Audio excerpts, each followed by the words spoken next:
finding your first customers.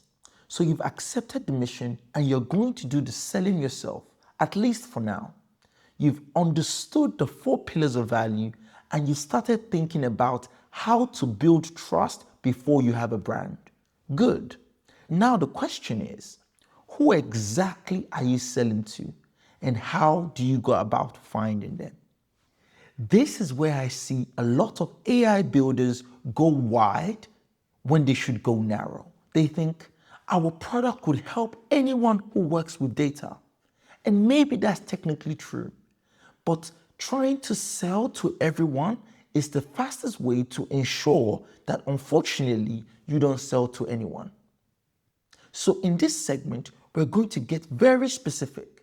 That is, defining your ideal customer profile with real precision and writing outreach to them in a way that helps you get responses and tell the difference between a prospect who's genuinely moving towards a purchase and one who's just being polite. Let's get into it. Let's start with your ideal customer profile. You've probably heard the term before, and you may even have one written down.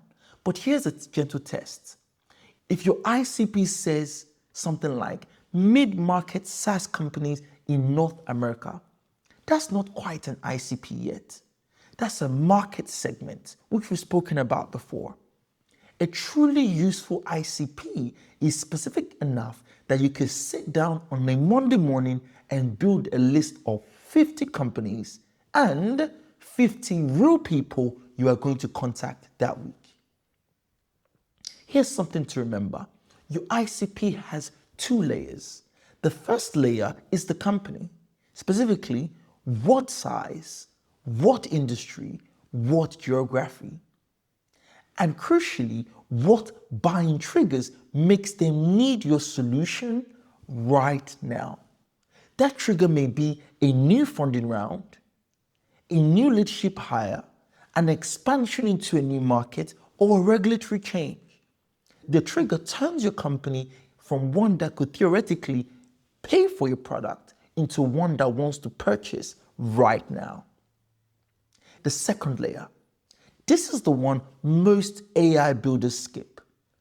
That layer is the specific person, not just the job title, but the specific pain that a person experiences each day. For example, what metric is this person's bonus tied to? What are they personally trying to achieve this quarter or this year? Here's an example again from my friend Ben. When he was launching an entire new UK product for a brand nobody had heard of, he didn't try to contact every company he could find. He meticulously identified what he calls high propensity accounts. That is, companies matching proven case studies with clear personas experiencing a pain and an immediate reason to act. The refusal to boil the ocean turned that 0 number of customers to a huge landmark deal. So here's what I would encourage you to do. Write your ICP in 2 sentences. Sentence 1 should describe the company, and sentence 2 should describe the person. Let me give you a good example. We sell to mid-sized law firms with 100 to 500 lawyers who have just taken on a large-scale litigation or regulatory matter involving tens of thousands of documents. Now, that's the company. Now, the person, our buyer, is the director of litigation support who is personally measured on a cost per review hour and time to case readiness. Do you see what I mean? That's a person you can find, a pain you can speak to, and a trigger that you can spot from a LinkedIn post or a press release about a new case filing. Now you know who to reach, where to find them, and what to say.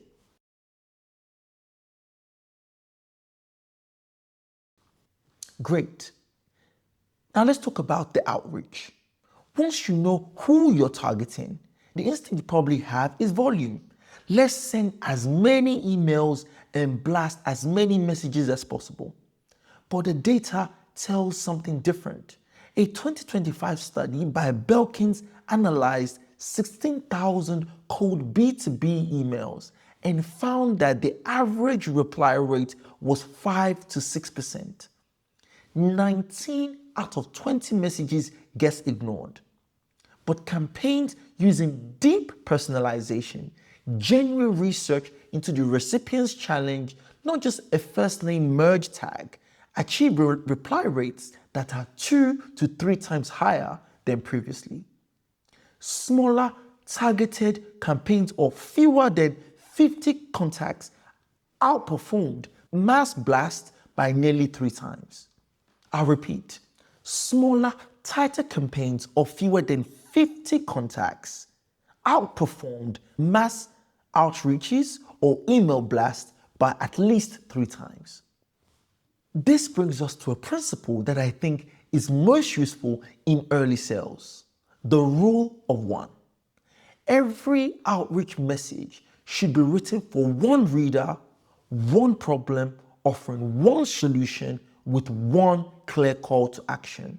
Not 3 problems you could solve, not a menu of options, one reader, one pain, one offer, one next step. In practice, this sounds like this. Hi Sarah, I noticed your firm just took on the Morrison regulatory review. We've been helping 2 other mid-sized companies use AI-assisted document review to cut their review costs by 40% whilst actually improving their accuracy. Would a 20-minute call be worth it to see if we could do something similar for your team? That's it. No product brochure, no feature list, no explanation of your model architecture or what your transformer has fine-tuned. You lead with what Sarah cares about: her world, her problem, and a concrete outcome. One reader, one problem, one proof point, one ask. Tools like LinkedIn Sales Navigator, Apollo, and Clay are invaluable for building lists. They help you filter by company size, in startup cases, funding rounds, job changes, and tech stack. But the tool doesn't write the message. And here's an important caution. The same research found that generic AI-generated outreach actually performs dramatically worse than authentic human-written messages. Use AI research to find prospect and find patterns, but write the outreach yourself, or edit it until it sounds like a real person who genuinely understands the problem in the recipient's world.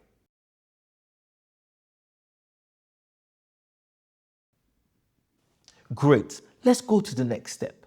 Let's say your outreach is working and you're actually getting replies, you're booking discovery calls, and the people are telling you they love what you have built. This is often the most dangerous moment in early stage sales. You get on a call and someone says, this is exactly what you need.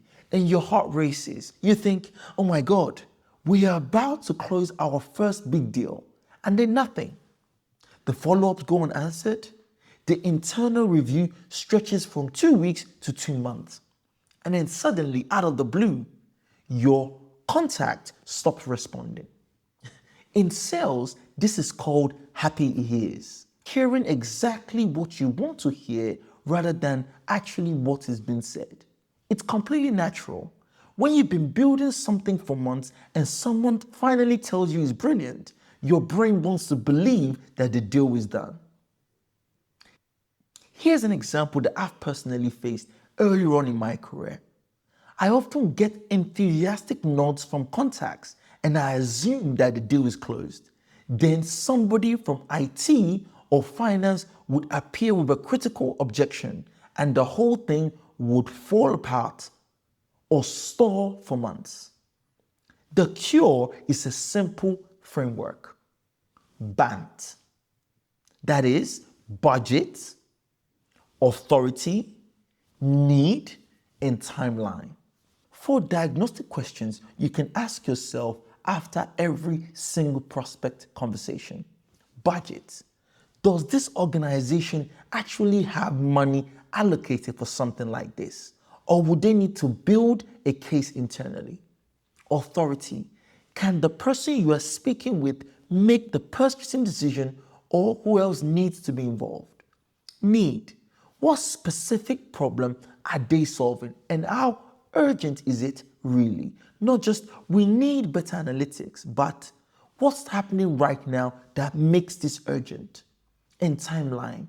When do they actually need this to be implemented, and what's driving that date? Here's the key insight. If you can't answer all 4 after a discovery call, you don't have a prospect, you have a lead. That's fine. Leads are valuable, but you need to know the difference because your time is the most valuable resource. Bant helps you sort it out quickly.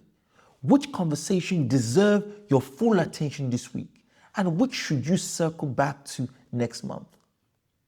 Here's one thing that's especially relevant for AI builders. Even when Bant checks out, most enterprise customers will want to test your AI before committing. They will ask for a pilot, a proof of concept, a trial period. This isn't a stall tactic. It's how organizations responsibly adopt AI.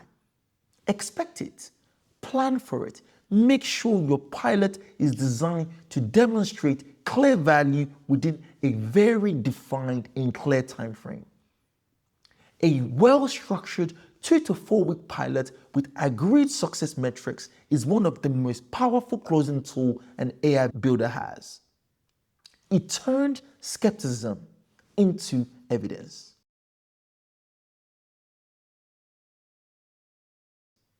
Bant is just your first filter. It tells you whether a deal is worth pursuing. Now, once you are in a real deal, especially anything in mid-market to enterprise, you need a more complete framework. That's where MEDDPICC comes in. You're probably wondering, what is MEDDPICC? I'll tell you a story and I will explain it further. MEDDPICC was developed in the mid-1900s by a corporation where a major sales leader named Dick Dunkel codified 8 questions to understand why deals were won, lost, or delayed. Don't let the acronym intimidate you. They are just 8 questions you should be able to answer about any serious deal. Let me walk you through each one. M for metrics.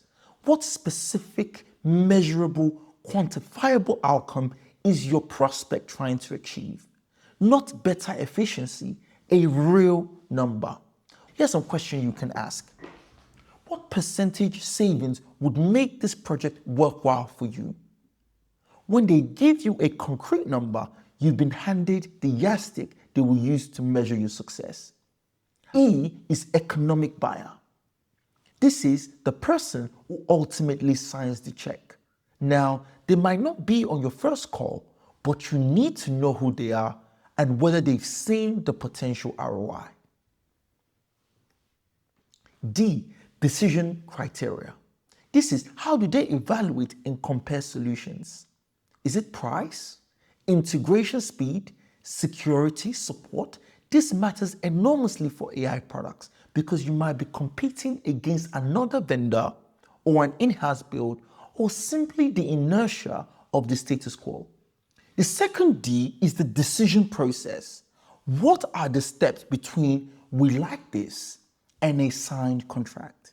In many organizations, there are many people and steps you won't discover unless you ask it explicitly. P is for paper process. Once they choose you, how does the procurement, legal review, and vendor onboarding actually work? This one surprises first-time sellers the most. These steps can add weeks or months. I is for identified pain. What happens if they don't solve this problem? What's the cost of doing nothing? That's often when the real urgency lies. And it's the question that separates a nice to have from a must have. C is the champion. That is the person inside the organization who is actively fighting for your solution. Not someone who likes it, but someone who will stake their internal reputation on it. We'll go deep on this in the next segment. And C is the competition. Who else are they evaluating? For AI products specifically, this question is critical because your biggest competition often isn't another vendor. It's probably their own internal data science or engineering team saying, we could just build this ourselves. You need to surface that early. Ask directly, are there internal teams who want to build the solution in-house? And what would that timeline look like compared to what we are discussing? The build versus buy conversation is one where you need to have on your own terms, not one that derails your deal after 3 months of work.